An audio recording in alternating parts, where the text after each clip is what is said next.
Boa noite a todos. Boa noite. Mais uma vez estamos juntos aqui com a paz do nosso Mestre Jesus, dando continuidade ao estudo do Evangelho segundo o Espiritismo do Centro Espírita Irmã Laura. Hoje nós vamos estudar sobre o capítulo 7 do Evangelho segundo o Espiritismo, Bem-aventurados os pobres de espírito. E eu vou fazer o seguinte, eu vou fazer a prece primeiro, depois a página eu já dou sequência ao estudo, porque na realidade a página já faz parte do estudo. Tá bom? Então vamos, assim, elevar os João, nossos desculpa te pensamentos. interromper, perdão por te interromper, só lembrar o pessoal aí Pois não. do copão ou do copinho da água, né? Ah, tá. Então, aí, como o Anderson Caso lembrou alguém... bem aí, Exato. colocar o copo com água para ser fluidificado. E vamos, então, levar os nossos pensamentos até a Deus, nosso Pai maior, a Jesus, nosso Mestre amado, a nossa querida irmã Laura, que está conosco, coordenando esse trabalho espiritual, e eu também, né, os nossos mentores espirituais. Mestre Jesus, agradecido estamos por este momento, onde aqui reunidos em teu nome, mais uma vez nos colocamos à sua disposição para que sejamos um instrumento da tua paz através do estudo do Evangelho. Que o Senhor possa, Mestre Jesus, nos envolver com este amor, com este carinho, com as suas energias, para que a gente sinta a tua presença e que a gente possa ter a sabedoria de buscar o discernimento ao longo da vida, Mestre Jesus, buscando o aprendizado para nos tornarmos pessoas melhores. Então, que nós aqui presentes neste momento, aqueles que irão nos ver posteriormente, que eles possam sentir também essas vibrações. E em teu nome, Mestre Jesus, em nome dos mentores queridos, em nome de irmã Laura, em nome de Deus, nós pedimos a permissão para iniciarmos o nosso estudo desta noite. Que assim seja, graças a Deus. Graças a Deus. Então, nós vamos dar início ao nosso estudo na noite, como eu falei, né? Hoje nós vamos estudar o capítulo 7 do Evangelho segundo o Espiritismo, com o título Bem-aventurados pobres de espírito. Vocês fiquem à vontade.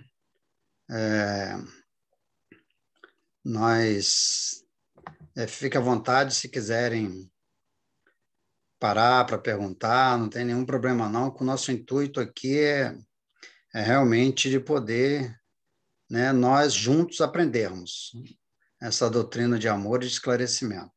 O capítulo 7 do Evangelho segundo o Espiritismo, né, que é o Bem-aventurados pobres de espírito, ele está subdividido, né, em títulos. E o primeiro é o que se deve entender por pobres de espírito. Segundo, aquele que se eleva será rebaixado. E terceiro, mistérios ocultos, os doutos e aos prudentes.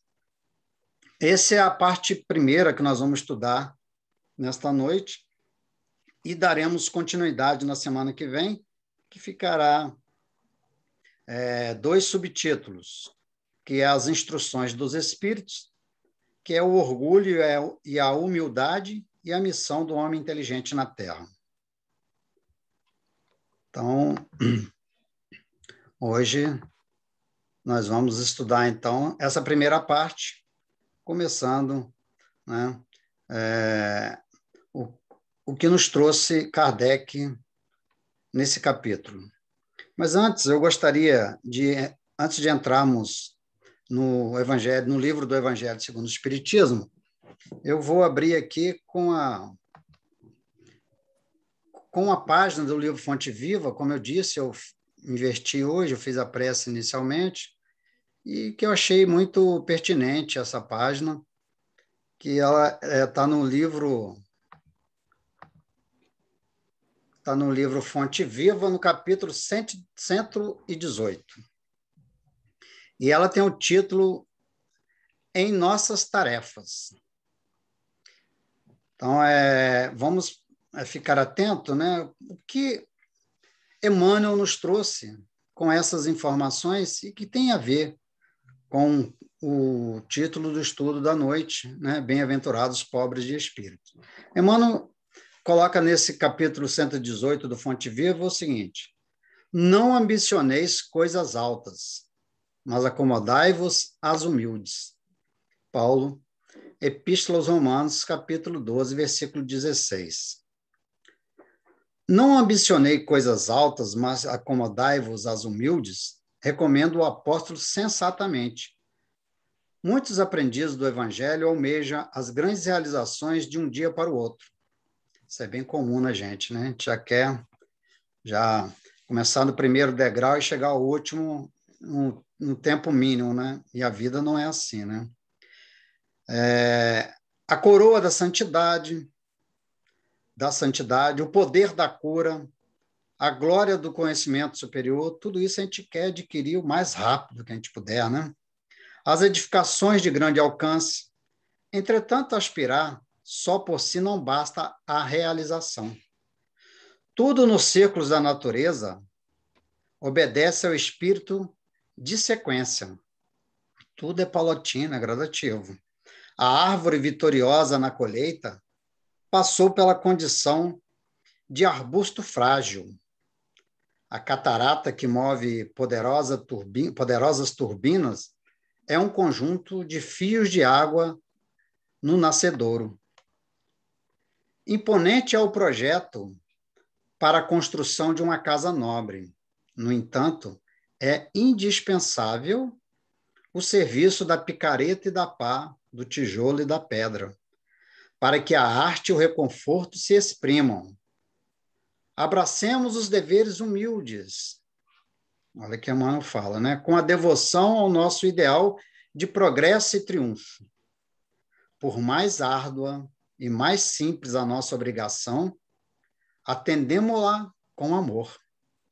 A palavra de Paulo é sábia e justa, porque escalando com firmeza as faixas inferiores do monte, com facilidade lhe conquistamos o cimo. Com facilidade, se a gente for gradativamente, né, inicia o monte e vamos chegar lá no topo, né, com o passar do tempo. Assim é a vida. E aceitando de boa vontade as tarefas pequeninas, as grandes tarefas virão espontaneamente ao nosso encontro. Interessante essa passagem aqui, né? Temos que abraçar com amor os nossos deveres humildes. Às vezes a gente já quer chegar, como a gente fala na nossa linguagem popular, né? Já quer chegar e sentar na janela. Não é possível, né? Primeiro a gente tem que enfrentar o corredor lotado, depois ao lado, para depois pegar a melhor vista. Isso é gradativo. Aqui me lembrou muito a passagem de André Luiz, né? No Nosso Lar, quando ele desencarna, que ele chega ao plano espiritual e recobra os sentidos depois de passar 8 anos no umbral. Então, não foi fácil, né, até ele alcançar aquela conquista, né, que ele obteve depois de sintonizar com a espiritualidade de luz. Por quê? Porque naquele momento ele falou com o seu coração, ele foi humilde e entrou em sintonia com a espiritualidade que o resgatou e levou para o nosso lar. E quando ele recobra os sentidos, né, eu não vou contar toda a história, é claro, mas ele já chega achando que vai trabalhar como médico. Ora, né, a espiritualidade, no mundo espiritual, lá tem organização. Nós aqui, às vezes, burlamos determinadas leis achando que estamos enganando. E a gente até consegue enganar alguns encarnados, mas não consegue encarnar Deus e nem a nossa própria consciência. Então, é o que acontece. Né? O que aconteceu com o André Luiz, chegando lá, achou que ia trabalhar de médico. E quando foi junto ao ministro solicitar um trabalho para ele, digno, o atendimento era feito em dupla, né? E aí, então, eu não me lembro o nome do ministro que está do nosso lá, e ele falou o seguinte, olha, primeiro com a outra pessoa que estava lá do André, mas você está querendo trabalho, mas você merece, você fez por merecer, né? Não, você fez por merecer, você fez a sua parte. Se você não fez, não tem jeito. Então André Luiz, envergonhado, falou, o que tiver aí para mim, eu faço. E começou limpando, como é sabido, né, os vômitos daqueles enfermos do plano espiritual. E assim é a vida. Então, é muito interessante essa página de abertura, porque tem tudo a ver com o que nós vamos estudar essa noite, né? Bem-aventurados pobres de espírito, né? Para entender essas palavras de Jesus, a gente também tem que buscar no Velho Testamento. Por isso que a doutrina espírita ela é muito interessante, né? Porque você começa a estudar a doutrina, eu estou falando da minha experiência, né? Você espiritismo é cultura geral, você busca, né, outros conhecimentos, inclusive a Bíblia. Né? Tem muitas pessoas que falam, você é espírita, você estuda a Bíblia, além de falar outras coisas, né? Por falta de conhecimento, as coisas absurdas, né? Claro que a gente estuda, é uma fonte de informação. Então, a gente vai buscar no Velho Testamento, numa passagem de Isaías 57:15, capítulo 57, versículo 15, diz o seguinte, porque assim diz aquele que está na altura, em lugar excelso, que habita a eternidade, cujo nome é santo. Eu os habito em lugar alto e santo, mas estou junto com o humilhado e desamparado, a fim de animar os corações humilhados. E também tem uma outra passagem de Isaías, que no capítulo 66, versículo 1 e 2, que diz o seguinte, assim disse Yahvé, o céu é meu trono e a terra escabelo, né, que é dos meus pés. Cabelo é o apoio dos meus pés. Que casa me havei de fazer? Que lugar para o meu repouso? Tudo isso foi minha mão que fez, e isso me pertence. Oráculo de Yahvé, eis para quem estão voltados meus olhos, para os pobres, para os abatidos, para aquele que treme diante da minha palavra. Então, olha só, a gente tem um entendimento de que eu tenho que construir, né, um oráculo, eu tenho que construir a igreja mais bonita, porque é aqui que Deus vai morar. E ele acaba de falar nessa profecia aqui de Isaías que ele mora no nosso coração. Então, a sua igreja está dentro de nós. Não precisamos de ter essa construção, porque ele foi o construtor de tudo isso, é o criador de tudo isso. O que nós podemos oferecer a mais para ele, né? Segundo Haroldo Dutra, essa é uma tradução da Bíblia de Jerusalém, do texto hebraico, que fala do pobre, do abatido, que é aquele que está contrito, curvado ao peso de algum fardo, né? Aquele que está humilhado. Mas na época de Jesus, a língua popular era aramaico. Os judeus aprenderam o aramaico por terem sido escravos da Babilônia e da Pérsia. O hebraico era a língua litúrgica, assim como era inicialmente a Igreja Católica, né? Que era o latim, era a linguagem litúrgica, mas cada lugar onde tinha igreja tinha a sua língua, né?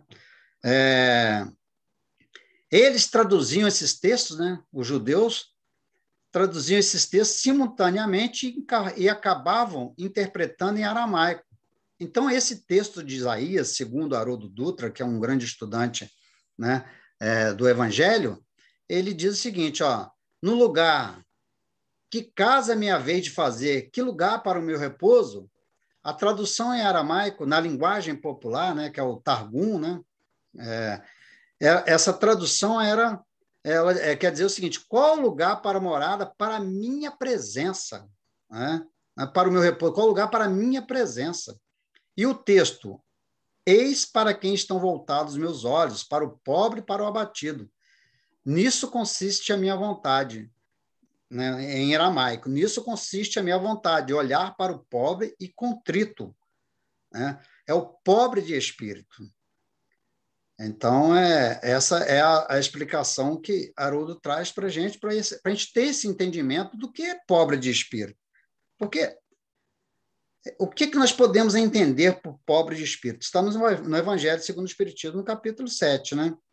Jesus disse, bem-aventurados os pobres de espírito, pois que deles é o reino dos céus. Então, mas o que é ser pobre de espírito, no nosso entendimento? Nós temos o costume de falar, esse é um pobre de espírito, mas é no sentido pejorativo. E aí eu fui lá buscar no dicionário, né? O que é pobre de espírito para a tradução do dicionário? Aí o dicionário fala, é aquele que é simplório, que é ingênuo, que é tolo. A gente tem também essa, né, essa conotação. A gente fala, mas quando a gente vê uma pessoa que a gente acha que é uma pessoa ingênua, né, tola, a gente fala, é um pobre de espírito. A gente usa essa expressão, né? E ela não é correta. Vamos ver o que é pobre de espírito na versão do nosso querido Kardec, né? O que ele nos informa.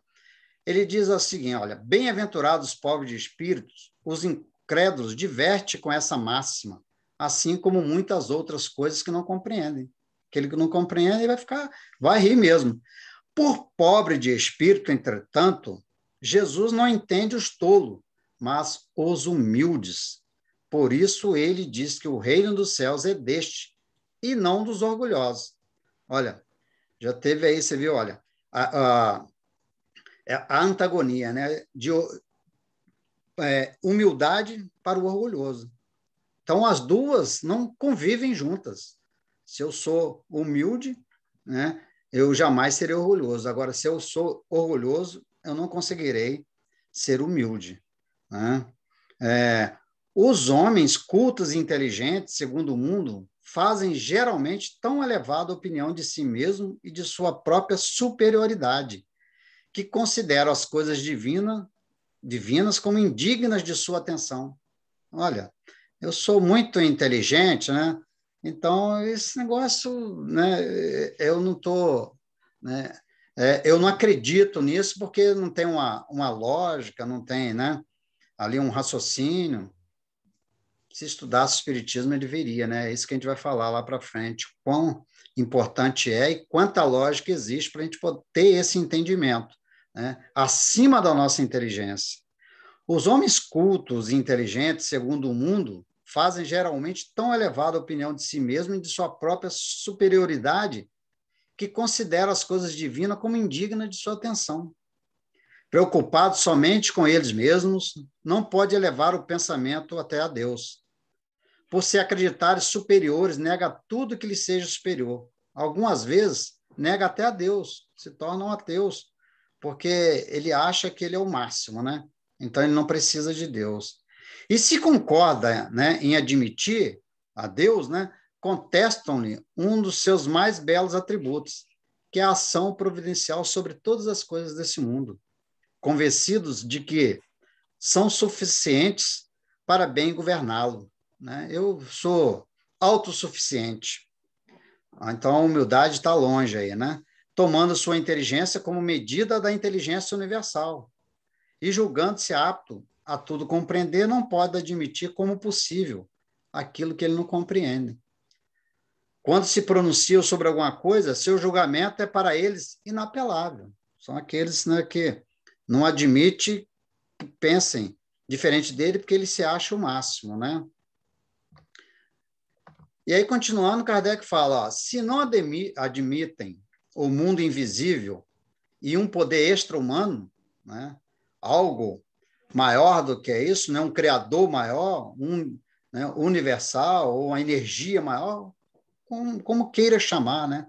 Mas algo acima disso tudo, não é porque isso esteja fora do seu alcance, mas porque o seu orgulho se revolta à ideia de alguma coisa a que não possam sobrepor-se e que os faria descer do seu pedestal. Então, o orgulho aí sobressaindo, né? Como? Eu vou admitir, né?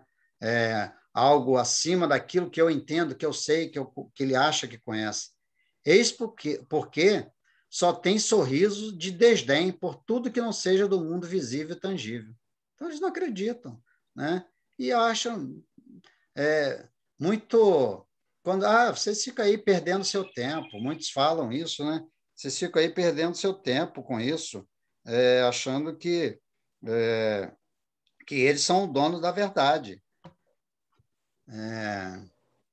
Atribuem-se demasiada inteligência e muito conhecimento para acreditar em coisas que, segundo pensam, são boas para aqueles simples, para aquelas pessoas humildes que, olha só, né, essa que Jesus está falando, eles acham, não? Uma coisa não saiu como previsto. Eles favor, acham que... tente mais uma vez. Desculpa que meu celular está... Então, eles acham que eles são o dono da verdade, e então não aceita outras opiniões. E esses são os humildes, são simples demais, né? Então, eles vão acreditar, considerando como pobres de espíritos que levam a sério. Entretanto, digam o que quiserem. Olha que legal isso, né? Entretanto, digam o que quiserem. Terão de entrar como os outros nesse mundo invisível que tanto ironizam. Aí cai, né? Vamos colocar assim,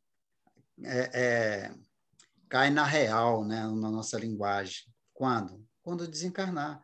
Porque independente do que nós acreditamos, independente do que nós defendemos, nós, ou acreditamos ou não em Deus, o caminho é um só. Deus não separa, né? A lei natural. Cada um terá um atendimento e terá um entendimento, mas o caminho é um só, né? Então, seus olhos, nesse momento, se abrirão e reconhecerão o erro. Muitos, às vezes, desencarnam e nem reconhecem, né? Mas Deus, que é justo, não pode receber da mesma maneira aquele que desconheceu o seu poder e aquele que humildemente se submeteu às suas leis, nem aquinholá-los por igual, né? Nem se dividir, dar o mesmo, né? Como a parábola dos talentos, né? Então, ou seja, vai dar para cada um conforme o seu merecimento. Ao dizer que o reino dos céus é para os simples, Jesus ensina que ninguém será nele admitido sem a simplicidade de coração e a humildade de espírito, que o ignorante que possui essas qualidades será preferido ao sábio que acreditar mais em si do que em Deus. Então, sem Deus, nós não somos ninguém. Sem Deus, a gente não tem onde se sustentar. Em todas as circunstâncias, ele coloca a humildade entre as virtudes que nos aproximam de Deus e o orgulho entre os vícios que dele nos afastam. É isso por uma razão muito natural, pois a humildade é uma atitude de submissão a Deus. Então, a humildade não é aquele que é o tolo, que é o ingênuo, é reconhecer que Deus está acima de tudo, que Deus, né, é o nosso Pai poderoso, misericordioso, enquanto o orgulho revolta contra ele. Mais vale, portanto, para a felicidade do homem ser pobre de espírito, no sentido mundano, e rico de qualidades morais. E aí, então, agora a gente vai falar sobre essa segunda parte, né, que Kardec vem trazer para a gente, mais um ensinamento, né? Aquele que se eleva será rebaixado. E ele diz o seguinte, né? Por essa ocasião, os discípulos se aproximaram de Jesus e lhe perguntaram: quem é o maior no reino dos céus? Olha os discípulos, né? Querendo saber, né? É muito interessante essa passagem, né? Quem que é o maior no reino dos céus? Jesus, chamando assim um menino, colocou no meio deles e respondeu: digo-vos em verdade que, se não vos converterdes e tornardes quais crianças, não entrarei no reino dos céus. Aquele, portanto, que se humilhar e se tornar pequeno como essa criança, será o maior no reino de Deus, dos céus. E aquele que recebe em meu nome a uma criança, tal como acabo de dizer, é a mim mesmo que recebe. Então, se você não tiver com seu coração puro, assim como uma criança, sem maldade, né, sem orgulho, sem aquele egoísmo, você será recebido no reino dos céus, como falou aqui, né, Jesus. Então, se chegou a ele a mãe de outra passagem que Jesus exemplifica, são vários sinônimos, né, vários exemplos, sinônimo não, exemplos de humildade. Então, essa passagem também é muito interessante, quando a mãe dos filhos de Zebedeu, né, chegou com seus filhos, e quem são os filhos de Zebedeu? Né? Tiago e João, que eram os discípulos também de Jesus. Chega com seus filhos adorando e pedindo-lhe alguma coisa. E ele lhe disse, lhe disse, Jesus, que queres? Respondeu ela, diz a esses meus 2 filhos que se assentem no teu reino, um à tua direita e o outro à tua esquerda. E respondendo Jesus disse, não sabeis o que pedes. Podeis vós beber o cálice que eu hei de beber? E disseram eles, podemos. Ele lhes disse, é verdade que haveis de beber o meu cálice, mas pelo que toca a terdes assento à minha direita ou à minha esquerda, não me pertence conceder-vos, mas isso é para aqueles a quem meu Pai o tem preparado. Então, é como a gente falou no início, né? Olha Jesus mostrando mais uma vez. Não é você chegar, né, e já querer assumir um posto elevado sem que você ter crescido gradativamente, ter evoluído. Por isso é a lei da evolução, é o que a doutrina espírita, né, prega e mostra para a gente. E quando os 10 ouviram isto, indignaram-se contra os 2 irmãos. Mas Jesus os chamou a si e lhes disse, sabeis que os príncipes das nações dominam os seus vassalos e que os maiores exercitam sobre eles o seu poder. Olha só que interessante. Quando a mãe, né, de Tiago e João pede isso a Jesus, os 10 se manifestaram. Opa, né? Por que esses 2? E aí Jesus chama-lhes a atenção, dizendo o seguinte, mostrando, olha, sabeis que os príncipes das nações dominam seus vassalos, seus súditos, né? E que os maiores exercitam sobre eles o seu poder. Não será assim entre vós, olha o que Jesus falou, mas aquele que quiser ser o maior, esse seja o vosso servidor. E o que entre vós quiser ser o primeiro, seja o vosso escravo, assim como o Filho do Homem que não veio para ser servido, mas para servir e para dar sua vida em redenção de muitos. Então, olha só a lição de Jesus, né? Humildade. Então, não adianta você achar, né, que você vai alcançar o seu degrau, né, o seu degrau evolutivo, se você não ir gradativamente. E não adianta você olhar, né, o seu vizinho ou o outro, porque somos espíritos individuais, independentes. Então, nós temos que conquistar isso, a gente tem que buscar por merecer.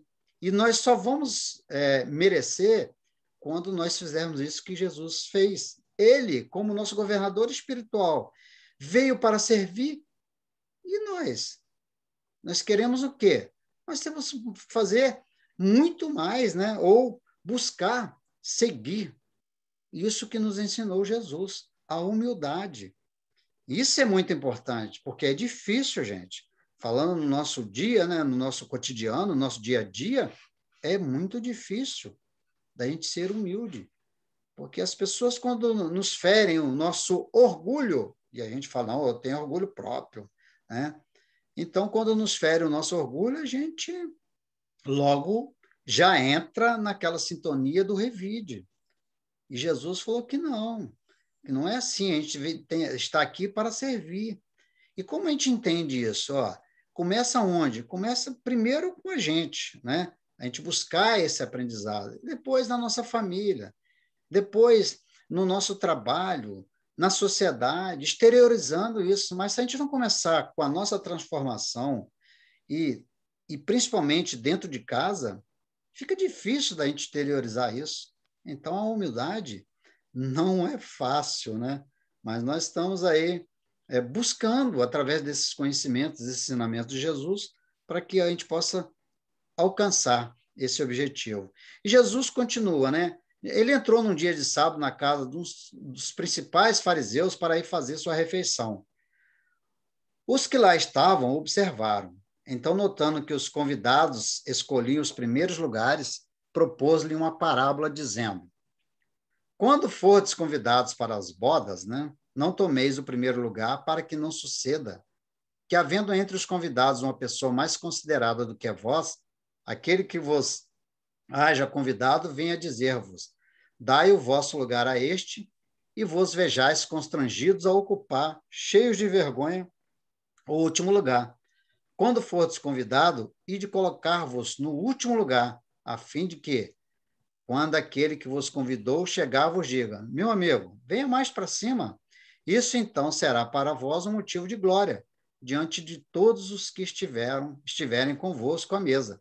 Porquanto todo aquele que se eleva será rebaixado, e todo aquele que se abaixa será elevado. Então, olha só que interessante, né? Isso acontece muito com a gente já quer, dependendo da nossa condição social, do nosso status que nós temos aqui nas coisas do mundo, né? No mundo em que a gente vive, a gente quer ser o destaque, a gente quer holofotes, né? Então, a gente tem que trabalhar muito isso, porque olha só o ensinamento de Jesus, né? Se eu chego e já estou querendo aparecer, né? Sentar lá na frente, olha o exemplo que ele deu, sentar lá na primeira fila, eu posso, né? Pode acontecer de quando chegar realmente aquele que está, aquele lugar está separado para ele, falar: olha, ô João, dá para você ir lá para outro lugar, porque isso aí é do fulano, olha a vergonha que eu vou passar. Mas se eu chego de forma humilde, né, e me assento numa posição em que eu fico mais afastado, né, que eu sei que ali ninguém não está preparado para ninguém, então se naquele momento, né, aquele que for o dono da festa, das bodas lá, fala assim: ô João, vem para frente, cara, senta aqui com a gente. Olha como eu vou sentir muito melhor, né? Então, Jesus aproveitava todos os seus momentos para ensinar.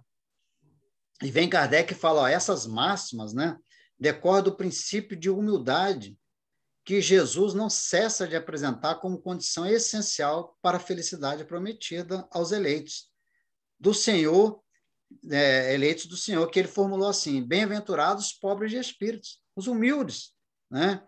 Pois que o reino dos céus lhes pertence. Ele toma uma criança, né, como um tipo de simplicidade do coração e diz: será o maior no reino dos céus aquele que se humilhar, né? Se humilhar, né, não é ser, né, eu vou lá ser desprezado, eu vou se humilhar no sentido de eu vou me colocar como eu entendo que acima de mim tem algo superior, né? E nós estamos falando aqui de Jesus, de Deus, nosso Pai. Então, saber que acima de tudo tem Deus. Será o maior no reino dos céus aquele que se humilhar e se fizer pequeno como uma criança. Isso é, nenhuma pretensão terá em alimentar a superioridade ou a infalibilidade, né? A mesma ideia fundamental se nos depara nesta outra máxima: seja vosso servidor aquele que quiser tornar-se o maior. E nesta outra, aquele que se humilhar, que é esse ato, né, de reconhecimento de Deus, um ato de submissão, né, a Deus, será exaltado, e aquele que elevar, então, será rebaixado. E vem aí o Espiritismo, né, mostrar para a gente que ele sanciona pelo exemplo a teoria, mostrando-nos, isso é o Espiritismo, né? Sanciona pelo exemplo a teoria. Então, aquilo que nós buscamos aprender, a gente tem que começar a praticar. A falar assim: um espírito já está praticando tudo isso que você está falando, João? Não, porque, como eu acabei de falar, né? A evolução ela é paulatina, é gradativa. Então, eu vou buscando aos poucos, mas hoje eu já procuro reconhecer que coisas que eu fazia no passado, hoje já não faço mais. Então, é uma postura de submissão aos conhecimentos trazidos que Deus nos concedeu através do Espiritismo. Então, ele vem nos mostrar a posição de grandes no mundo dos espíritos que eram pequenos na Terra, e bem pequenos. Muitas vezes o que na Terra eram os maiores e os mais poderosos, e que os primeiros, ao morrerem, levaram consigo aquilo que fez a verdadeira grandeza no céu, os mais humildes, os mais simples, né? E que não se perde nunca. As virtudes, ao passo que os outros, né, que são as virtudes, esses que são os pobres de espírito, ao passo que os outros tiveram de deixar aqui que lhes constituía a grandeza terrena, né, e que não se leva para outra vida, a riqueza, os títulos, a glória, a nobreza do nascimento, nada mais possuindo, senão chega ao outro mundo privado de tudo. Então, tudo que nós temos aqui, somos apenas usufrutuários daquilo que Deus nos concedeu. Não vamos levar nada disso. Só o amor, o conhecimento e o amor das pessoas que nós convivemos, né? O aprendizado. Então, para isso, a gente tem que ser humilde. Nada mais possuindo, senão isso, chega ao outro mundo privado de tudo, como náufragos, que tudo perderam, até as próprias roupas, até o corpo físico, né?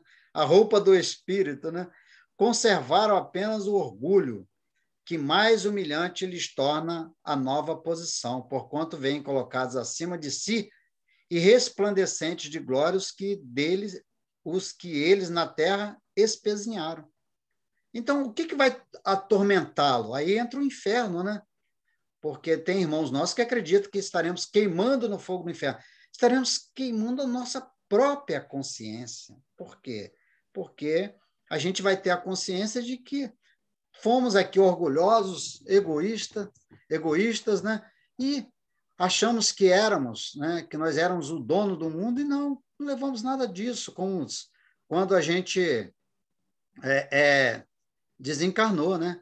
O Espiritismo aponta-nos outra aplicação do mesmo princípio nas encarnações sucessivas. Por isso que eu falei que a evolução ela é gradativa, né? Aí entra, por quê? Através da reencarnação. Se a gente não acreditar na reencarnação, que é um dos princípios fundamentais da doutrina espírita, vai ficar muito difícil da gente entender isso. Então, esse é um dos princípios que nós temos que ter certeza absoluta, né? Que a gente vai retornar e vamos continuar aprendendo, crescendo. Aí está, né, a lei de amor e justiça de Deus. Todos nós, um dia, alcançaremos a condição de espíritos puros. É o que nós, né, alguns irmãos falam, estaremos salvos. O que é estar salvo? Né? Um dia seremos espíritos puros que poderemos auxiliar aqueles que estão em evolução, mediante as quais, né, essas encarnações sucessivas, os que numa existência ocuparam as mais elevadas posições descem em existência seguinte, as mais ínfimas condições, desde que os tenham dominado o orgulho e a ambição. Não procurei, pois, na terra os primeiros lugares, nem vos colocar acima dos outros, se não quiserdes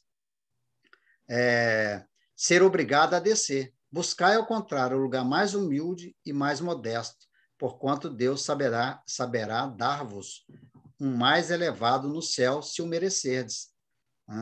Então, a gente tem que ter muito cuidado com isso e entender, para demonstrar que a gente não precisa de temer a Deus, mas nós temos que amar a Deus. É diferente, né, do temor. Respeitar, saber que Ele está acima de nós. Então, que a gente possa, né, ter essa consciência do entendimento de Deus, que é amor, que é conhecimento, que é misericórdia, é esse que traz para a gente, dá-nos a oportunidade, através das vidas sucessivas, para que nos tornemos espíritos melhores. E a gente, né, vem aqui no terceiro capítulo, aqui, né, terceiro subitem, para encerrar o nosso estudo da noite, falando sobre os mistérios ocultos aos doutos e aos prudentes, né? Disse então Jesus estas palavras: graças te rendo, meu Pai, Senhor dos céus e da terra, por haveres ocultado estas coisas aos doutos, sábios e aos prudentes, por as teres revelado aos simples e aos pequenos. Ora, Deus então, Jesus então agradece a Deus, né, rende graças a Deus por não ter passado para aqueles que se acham, né, que são os doutos, né, os sábios, que era antigamente sinônimo de sabichão, né? Então, é aquele que ele acha que sabe tudo. Então, Jesus falou, né, vamos aos humildes, aqueles que é aquele momento que a gente entra da dificuldade, que ele entra em comunhão com Deus, né? Como eu falei da questão do André Luiz, né?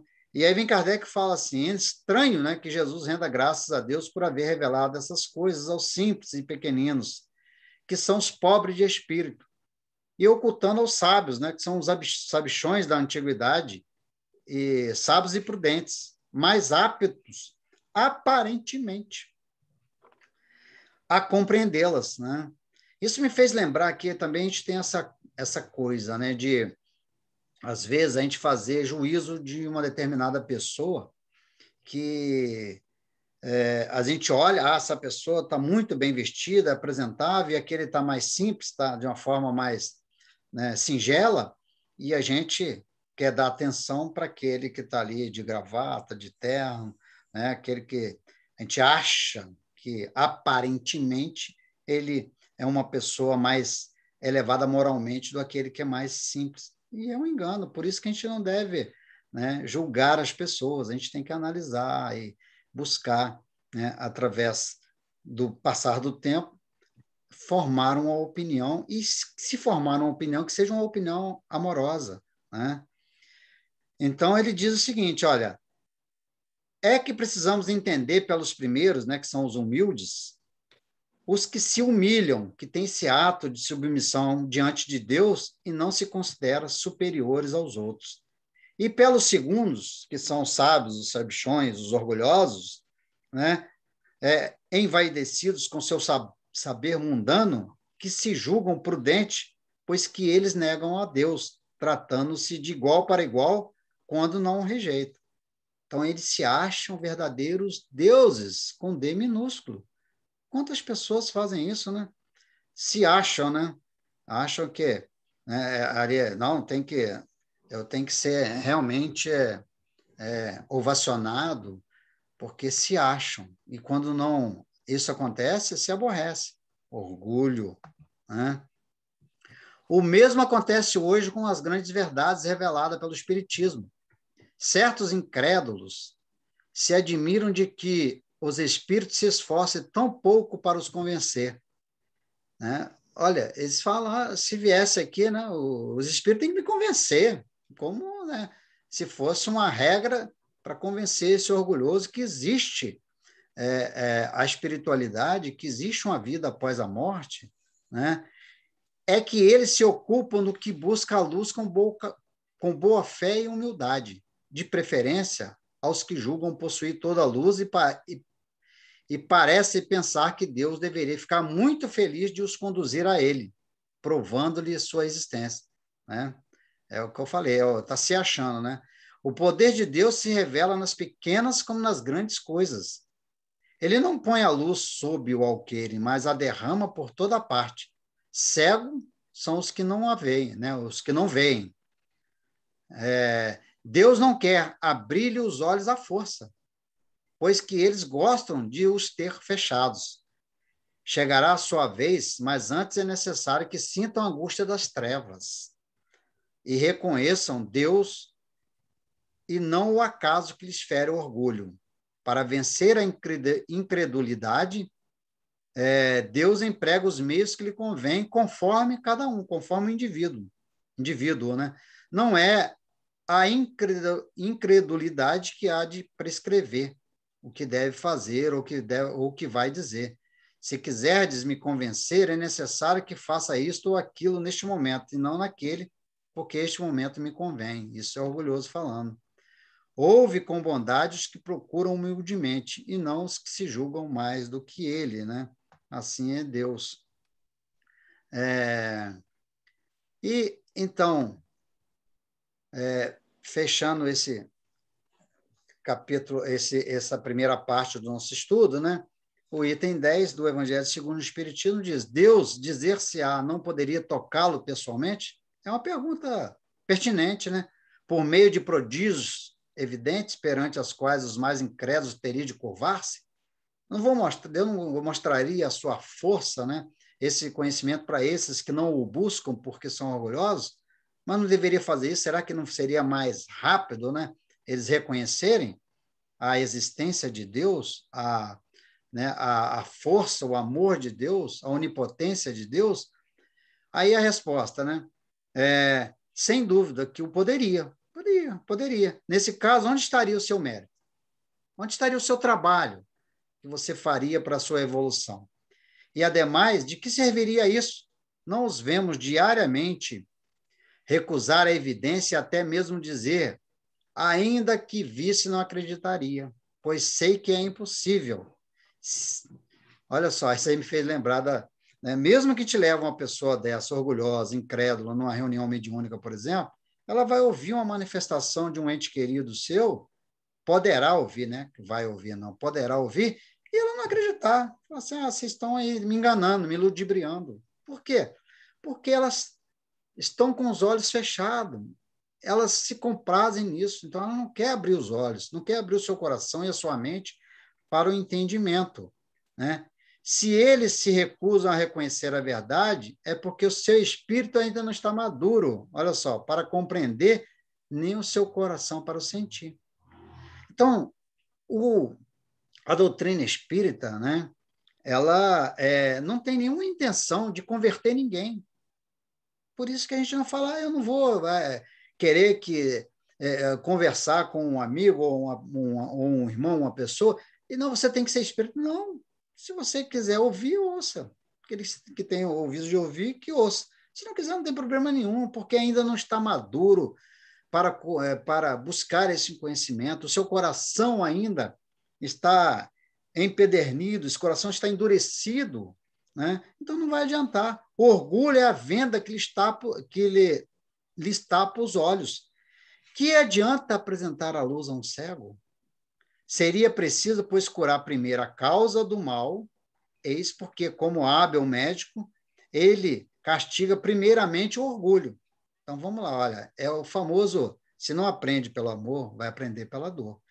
Não abandona os filhos perdidos, pois sabe que cedo ou tarde seus olhos se abrirão.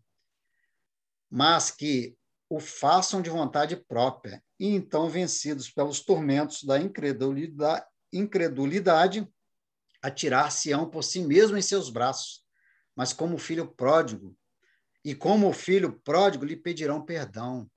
Lembremos a passagem de Emmanuel, que a gente fala tanto, né? O espírito protetor de Chico, né? Emmanuel, na época, no livro Há 2000 Anos, de Públio Lentulus, quando ele, através de seu orgulho, senador de Roma, com seu orgulho, não reconhecia o Cristo e teve a oportunidade de estar de frente com o mestre e não o reconheceu, né? E aí Jesus curou a sua filha por causa da sua esposa Lívia, e depois ele foi armado toda uma situação e ele acreditou, né, que a sua esposa Lívia o havia traído e ficou 25 anos com aquela dureza no coração e depois, no final, reconhecendo quando ela, então, finalmente desencarna através daquela arena onde os leões a devoram, e ele toma aquele susto e aí reconhece toda a história. Você imagina o sofrimento que esse homem teve, né, para depois reconhecer e veio buscar um mestre no seu momento certo, e hoje ele é o nosso grande Emmanuel, que nos traz tantas explicações, né, tantas mensagens lindas, inclusive essa que eu li no início do nosso estudo. E para a gente fechar, então, que me faz lembrar é a parábola do rico e do mendigo Lázaro. A diferença da visão, né, da diferença da visão daquele que é orgulhoso e do que é humilde. Então, eu resumi ela para que possamos terminar dentro do horário. Havia um homem rico e vestia-se de púrpura e de linho finíssimo e vivia esplendidamente. Havia também um certo mendigo chamado Lázaro, que jazia cheio de chagas à porta daquele e desejava alimentar-se com migalhas que caíam da mesa do rico. E os próprios cães vinham lamber-lhe as feridas. O mendigo morreu e foi levado pelos anjos para o seio de Abraão. E morreu também o rico e foi sepultado, estando em tormento, e viu ao longe Abraão e Lázaro no seu seio. E ele falou, então, peça a Lázaro, Abraão, que molhe na água a ponta do seu dedo e me refresque a língua, porque estou atormentado nessa chama, a chama da consciência, né? Um grande abismo, disse Abraão, há entre nós e vós. Então ele falou assim, então eu te rogo, por favor, que mande à casa do meu pai que eu tenho 5 irmãos para que lhes dê testemunho, a fim de que não venham também para este lugar de tormento.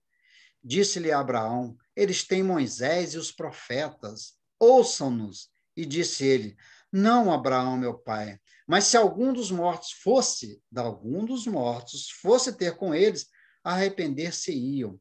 Porém, Abraão lhe disse, se não ouvem a Moisés e aos profetas, tampouco acreditarão ainda que algum dos mortos ressuscite.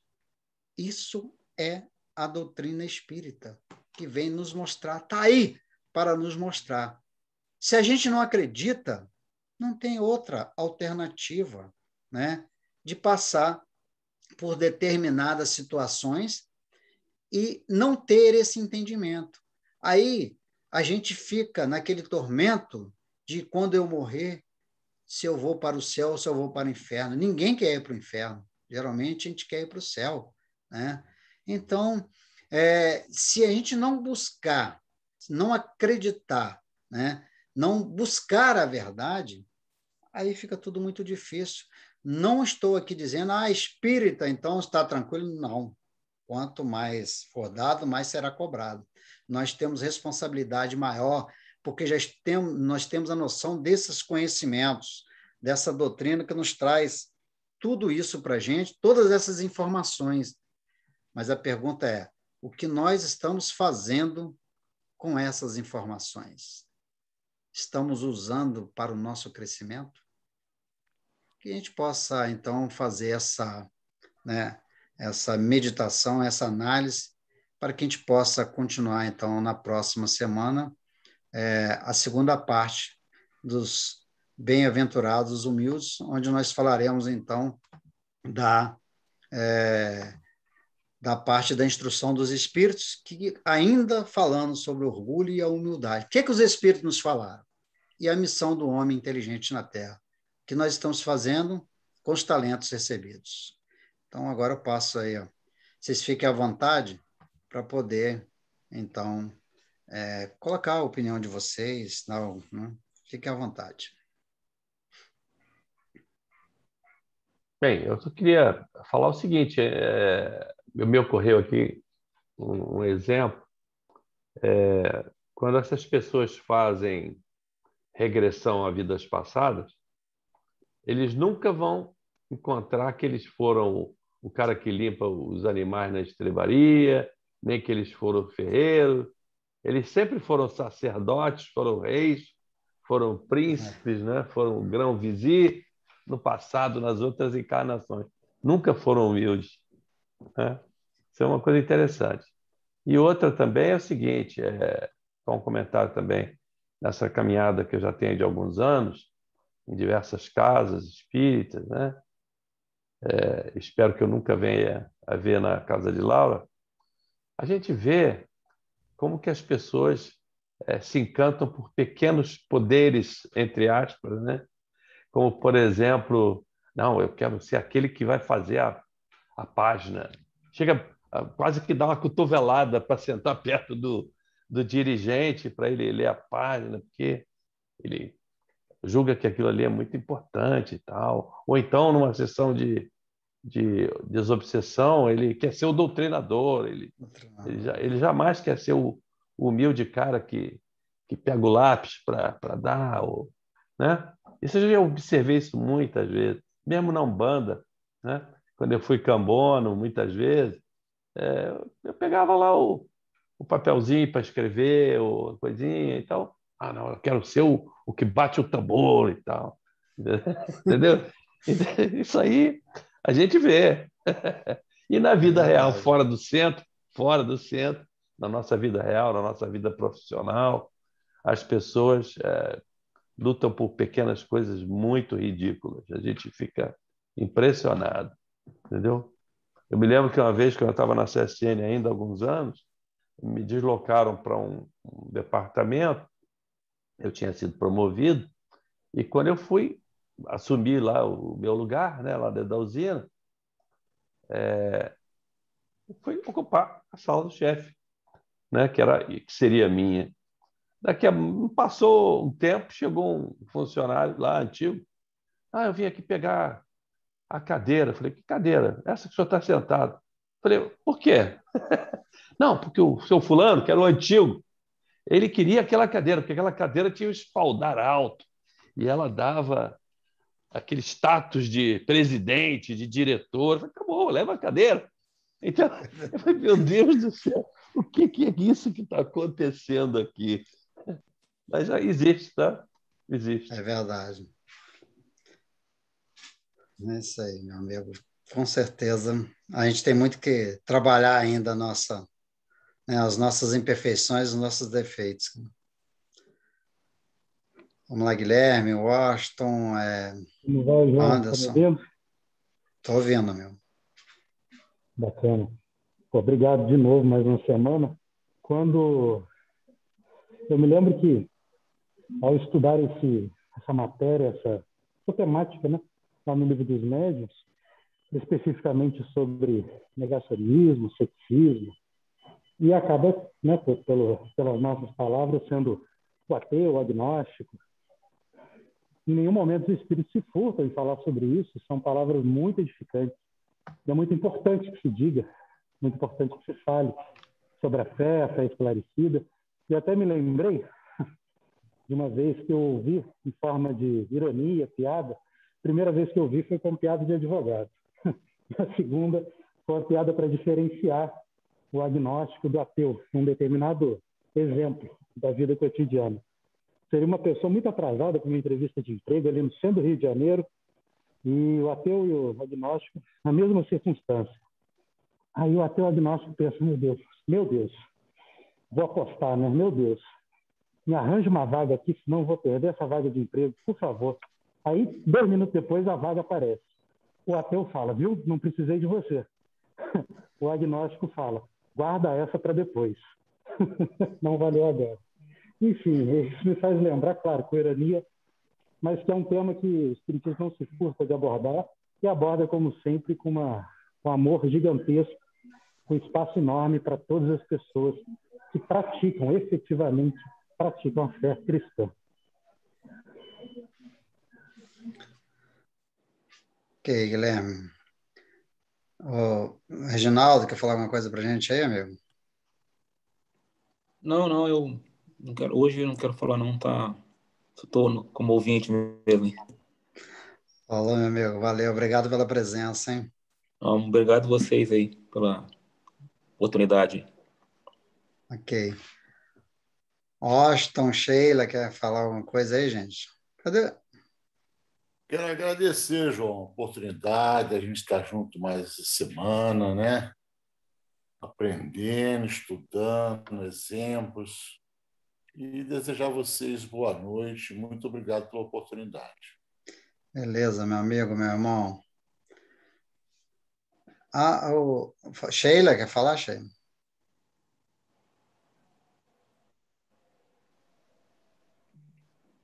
Oi, boa noite, João. Boa noite a todos. Eu só agradecer mesmo, né, a oportunidade de estar aqui com vocês. Mais um estudo assim que eu gosto muito. Quando você falou lá no início, né, da palestra, do estudo da Gênesis, às vezes às vezes eu assisto todo dia a Gênesis, né, na Record, né? E eu acho interessante porque eu fico comparando a Gênesis com a Gênesis do Espiritismo, né? E eu fico um pouco perdida, mas é um estudo assim, interessante, porque o Espiritismo, o que ela passa e o que a Bíblia, né, traduzida antigamente, né? E eu fico comparando, e na realidade é tudo a mesma coisa, né? Só que é falado em outras línguas, né? E eu acho interessante esse estudo, né? Só para fazer um breve comentário. Eu gosto muito desses estudos, porque a gente só aprende. Muito obrigada, João. Interessante, né, Sheila? Obrigado pela sua opinião. Mas é Eu interessante acompanho desde o início, desde a que época de Adão e Eva. bacana. Na realidade, é o que eu falei. Olha, eu, né, não nasci no berço espírita, e depois que eu comecei a estudar a doutrina espírita, eu comecei a entender muito mais o catolicismo, né? Sim. Então, assim, a gente vai aprendendo e vai sabendo depois entender melhor por quê? Porque nós que somos espíritos, a gente tem uma ferramenta muito importante, né? Que são as obras codificadas por Kardec, né? Que é o nosso Pentateuco Espírita, e as obras complementares, que traz muitas informações, né? Eu não citei aqui, né, hoje, mas se a gente for lá no livro Boa Nova, tem um capítulo, que é o capítulo, se não me engano, 11 ou 12, acho que é o capítulo 11, que fala Sermão do Monte. Aí Levi faz essa manifestação, né? Levi, chega um grupo, e 3 deles se manifestam, que era conhecido de Levi, né? Que é Lisandro, Áquila e Pafos. E ele tinha conhecimento e ele esculacha os caras, porque, tipo assim, vocês têm um monte de problemas, cheio de defeito, você foi expulso da família, você está cheio de problemas, não sei. E aí Jesus vem, né, e mostra para ele que é esses que a gente precisa, porque esses são os pobres de espírito, né? E é o momento, a gente buscando isso para o nosso dia, né, para o nosso dia a dia, a gente vai ver que qual é o momento que a gente consegue se conectar totalmente com a espiritualidade. É quando nós estamos passando por um problema. Porque a gente fala com o coração, né? Às vezes chorando, sofrendo. É esse momento que a gente faz essa conexão. Foi o que aconteceu, foi o que Jesus explicou. Então, esses os, né, que são desprezados, né, discriminados, esses que estão ali preparados para receber realmente, né, o Evangelho, a boa nova, né? Isso é muito interessante. Então, o Espiritismo traz essas ferramentas complementares à Bíblia que nos enriquecem muito para a gente fazer essa comparação. É muito bacana. Eu só queria completar uma coisinha que eu me lembrei agora. Quando você falou do sentido literal, né? Nem é literal, mas assim, vamos dizer, corriqueiro do pobres de espírito, como sendo aquele tolo, pejorativamente, tal. Eu acho que basta trocar a preposição de para em, fala pobres em espírito, que aí você não tem mais essa confusão. Porque o pobres em espírito é justamente o que está na nossa doutrina. Né? É verdade. Gente, eu vou encerrar então, né? Agradecendo a presença de todos, fazer uma prece de encerramento e aí a gente retorna na próxima semana, ok? Mestre querido, nós te agradecemos imensamente por esta oportunidade de buscar através do teu evangelho de amor, através dessa doutrina maravilhosa, essa filosofia, religião e ciência, que nos preenche totalmente para que nós possamos entender, Mestre Jesus, os caminhos que nós temos para trilhar. É importante que a gente busque, não ficando preso nas palavras, mas no sentido do espírito, para que possamos realmente saber discernir o bem do mal e nos tornarmos pessoas um pouco melhores do que éramos no passado, porque sabemos que a evolução ela não dá saltos. Então, Mestre Jesus, que o Senhor possa, mais uma vez, nos envolver com esta tua energia de amor e de carinho e que nós possamos ter uma noite maravilhosa e uma semana também. E em teu nome, Mestre, em nome dos mentores amigos, em nome de Deus, nosso Pai, pedimos a permissão para encerrarmos nosso estudo desta noite. Que assim seja, graças a Deus. Graças a Deus. Que assim seja, graças a Deus. Então, até semana que vem. Fiquem todos bem. Um abraço para todos.